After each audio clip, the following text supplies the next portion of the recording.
북한이 제시한 비핵화 협상 연말 시한과 관련해 이른바 성탄절 선물, 무력 도발 가능성이 나오고 있지만 아직 특이 동향이 나타나지 않고 있습니다.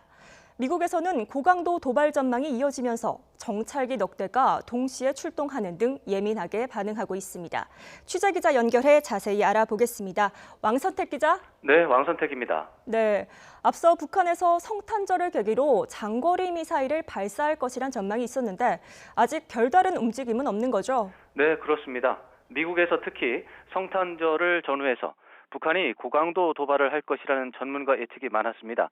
이에 따라 긴장감 속에서 성탄절을 맞이하고 있습니다만 아직 북한에서 특이 동향은 파악되지 않고 있습니다.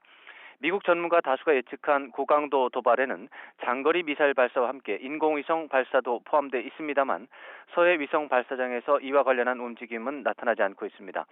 우주 발사체의 경우 발사하기 이전에 국제해사기구 등에 사전에 통보를 하기 때문에 갑자기 발사하는 상황은 발생하지 않을 것으로 관측됩니다. 과거 사례를 보면 북한은 인공위성을 탑재한 우주 발사체를 쏘는 일정이 있을 경우에 열흘 전쯤에 사전 통보를 했기 때문에 올해 안에 인공위성 발사 가능성은 희박한 것으로 보입니다. 북한은 노동당 전원회의도 이달 하순 개최한다고 예고했는데 우리 정부 당국에서는 아직 개최 움직임이 없는 것으로 파악하는 것으로 알려졌습니다. 네, 그런데 미국에서는 매우 이례적으로 어제와 오늘 새벽 사이에 정찰기 넉 대를 동시에 출동시켰다고요. 네, 그렇습니다. 매우 이례적인 상황이라고 볼 수 있습니다. 민간 항공 추적 사이트 에어크래프트 스폿은 미 공군의 리벳 조인트와 글로벌 호크를 비롯한 정찰기 넉 대가 동시에 한반도 상공에서 대북 감시 정찰 비행에 나선 게 포착됐다고 전했습니다. 미국 정찰기가 북한 지역을 감시하는 것은 일상적인 활동이지만 과거와 달리 최근에는 위치 식별 장치를 켠 상태에서 비행하고 있다는 것이 이례적입니다. 이는 북한 전역을 감시하고 있다는 것을 대외적으로 알리면서 압박을 가하려는 목적으로 해석되고 있습니다.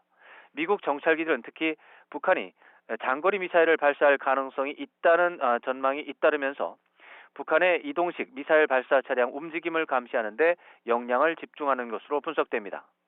집중적인 북한 지역 정찰 활동은 북한에서 성탄절 선물을 언급한 결과라는 점에서 미국은 성탄절이 지나갈 때까지 우리 시각으로는 내일 낮까지도 긴장감 속에서 정찰 활동을 계속할 것으로 예상됩니다.